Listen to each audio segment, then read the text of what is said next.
Hello दोस्तों, कैसे हैं? तो मेरे सामने सीए में सुपान गायकर हैं और आप सब जानते हैं हमारे बिलवेड सुपान सर। और आज हम सर से पूछने वाले हैं कि बेसिकली कंपनी सेक्रेटरी को अपार्ट फ्रॉम कंपनी लॉ और कौन से एरियाज में अच्छी अपॉर्चुनिटी मिल सकती है, क्योंकि हम सुपान सर को जानते हैं। सर स्टॉक मार्केट में काफ़ी ज़्यादा रुचि रखते हैं। स्टॉक मार्केट को लेकर सर काफ़ी सारे वीडियोस बनाते हैं अपने चैनल पे। और आप लोगों ने अगर सर का चैनल सब्सक्राइब नहीं किया तो आपको सब्सक्राइब भी करना चाहिए। स्टॉक मार्केट से की सारी जानकारी मिलती है। तो सर, बहुत सारे बच्चे बेसिकली ये पूछते हैं कि हम अपना करियर स्टॉक मार्केट में कैसे बनाएं। तो सर, आपको क्या लगता है कि कंपनी सेक्रेटरी का कोर्स जो स्टूडेंट्स कर रहे हैं वो कैसे अपना करियर स्टॉक मार्केट में बना सकते हैं? और ये हम लोग लाइव हैं अपने ऑफिस से। So Supan sir, over to you. Sir, ये बात बहुत ही अच्छी बात आपने छेड़ दी है। अब बात ऐसे है कि बहुत सारे लोगों को यही पता नहीं कि एग्जैक्टली सीएस का कोर्स करने के बाद अलग अलग अपॉर्चुनिटीज कौन सी। Exactly, उनको लगता है कि सीएस का कोर्स पास होने के बाद बस एक तो प्रैक्टिस कर लो, नहीं तो किसी कंपनी में जॉब कर लो, वो भी कंपनी लॉ के एरिया में। एग्जैक्टली। और प्रैक्टिस भी करते हैं तो जनरली प्रैक्टिस करते हैं कंप्लायंसेस में, वो भी कंपनीज के कंप्लायंसेस में, और लीबर लॉस के कंप्लायंसेस में। तो इसके अलावा क्या क्या स्कोप है, क्या क्या अपॉर्चुनिटीज है, और स्टॉक मार्केट से रिलेटेड खास करके कौन सी अपॉर्चुनिटीज है, ये आपको बता दे। सर, मैं थोड़ा सा इंटरप्ट करूंगा क्योंकि बहुत सारे बच्चों का यहाँ पे ये भी डाउट होता है कि बेसिकली क्या इक्विटी रिसर्च हो गया, देन आपका इन्वेस्टमेंट बैंकिंग हो गया, क्या इस जगह पे सीएस का कोई स्कोप है? जैसे हमारे एक महावीर लुनावत सर हैं, उनकी तो कंपनी है, उन्होंने मर्चेंट सीएस हैं, पहले रिलायंस में थे, फिर उनकी एक मर्चेंट बैंकिंग कंपनी है। तो मैं ये जानना चाहता हूँ कि क्या हमारे बच्चों को अगर मान लीजिए इक्विटी रिसर्च में आना है, फाइनेंशियल मार्केट में अगर उन्हें करना है, तो उन्हें क्या करना चाहिए, किस लेवल से अपने पढ़ाई को मोल्ड करना चाहिए सर?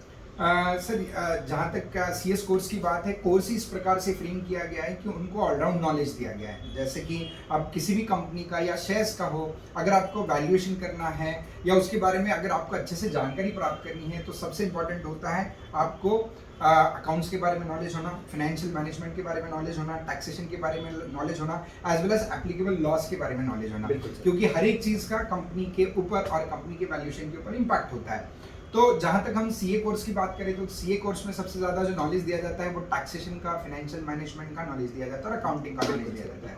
लेकिन वहाँ पे अगर हम देखें तो इतने सारे लॉज नहीं है सीए कोर्स में। जैसे वहाँ पे सिर्फ ज़्यादा करके एम्फेसिस सीए इंटर लेवल या सीए प्रोफेशनल लेवल पे एम्फेसिस कंपनी लॉ पे है, अलाइड लॉज के ऊपर है नहीं। तो मतलब है बट काफी कम स्कोप है। जितना जैसे हम जो सीएस के बच्चे फैमा वगैरह पढ़ लेते हैं, देन आपका बहुत सारे कमर्शियल लॉस पढ़ते हैं, ये उतना वो डीप में जाके नहीं पढ़ते हैं। तो ये नॉलेज होने वाला अगर कोई कोर्स है, ठीक है, जिसमें आपको लॉ का भी नॉलेज मिले, फाइनेंस का भी मिले, टैक्सेशन का भी मिले, तो सीएस आई थिंक इंडिया में जो कोर्स है वो CS is the only course जो इतना इन डेप्थ नॉलेज देता है। तो अगर आप इन चीज़ों को बहुत अच्छे से पढ़ते हो तो आपको वाकई आगे बहुत सारी अपॉर्चुनिटीज है। जैसे सर ने बताया, इन्वेस्टमेंट बैंकिंग में भी अपॉर्चुनिटीज है, एज वेल एज आप एक इक्विटी एनालिस्ट भी बन पाओगे। ठीक है, बहुत सारी इक्विटी रिसर्च फर्म्स निकल के आ रही हैं। जैसे कि अगर हम देख रहे हैं तो पिछले एक साल में अपने जो सेंसेक्स है वो भी तकरीबन 20-30% से ग्रो हो चुका है। और जितना भी एंटिसिपेशन है, जैसे मोदी जी ने कहा है कि इंडिया को 5 ट्रिलियन इकोनॉमी करके वो देखना चाहते हैं बाय 2025, और बाय 2030 यानी अगर एक रीजनेबल एस्टिमेट लो तो 2030 तक इंडिया $5 ट्रिलियन की इकोनॉमी बन सकती है। तो अब जब हम ऐसी बात करें तो उस मुताबिक अगर हम निफ्टी या सेंसेक्स का अंदाज़ा लगाते हैं तो उस हिसाब से Nifty by 2030 it will reach up to 30,000 points.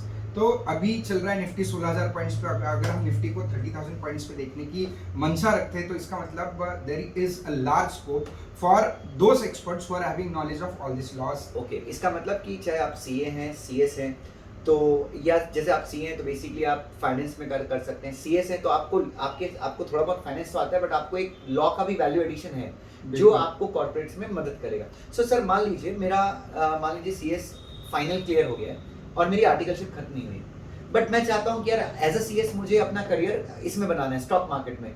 So what should I do? मतलब मैं अपनी आर्टिकलशिप को कैसे मोल्ड करूँ? मैं कहाँ पे आर्टिकलशिप ज्वाइन करूँ? क्या मैं लॉ फर्म ज्वाइन करूँ? डेफिनेटली मैं लॉ फर्म तो ज्वाइन नहीं करूँगा, बट आपके हिसाब से क्या करना चाहिए आर्टिकलशिप के लिए?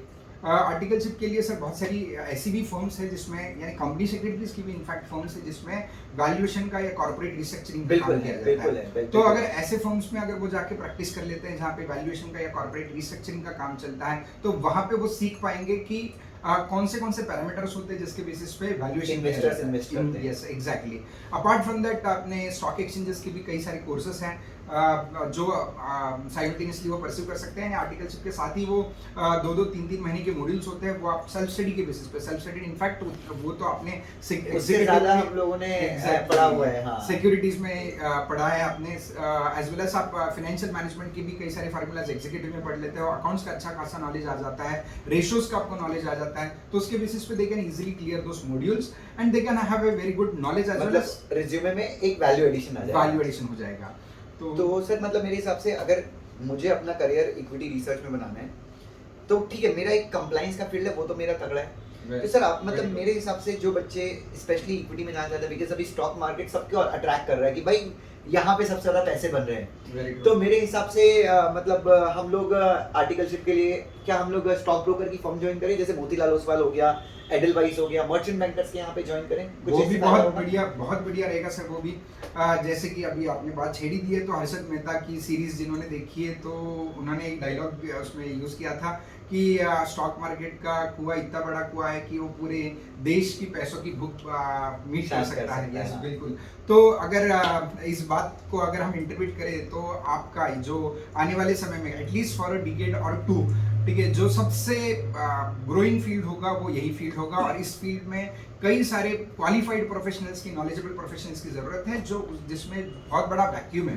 ठीक है, इतने सारे प्रोफेशनल्स हैं नहीं जो इस फील्ड में आते हैं, तो आने वाले समय में आपके लिए बहुत अच्छी अपॉर्चुनिटीज रहेंगी। बस राइट डायरेक्शन पे जाना चाहिए, और उसमें आपने थोड़ा सा यानी इस फील्ड में कोर्सेज कम है, सेल्फ स्टडी ज़्यादा है, तो आपको कई सारे यानी जैसे फॉर एग्जांपल टेक्निकल एनालिसिस के अलग अलग टेक्निक्स मेथड्स आपको सीखने पड़ेंगे, कोर्सेज करने पड़ेंगे। अपार्ट फ्रॉम दैट धीरे धीरे करके आपने जो नॉलेज एक्वायर किया है उस बेसिस पे अगर आप खुद से भी ट्रेडिंग शुरू कर देते हो, थोड़ा बहुत इन्वेस्टिंग शुरू कर देते हो, तो you can have very good knowledge.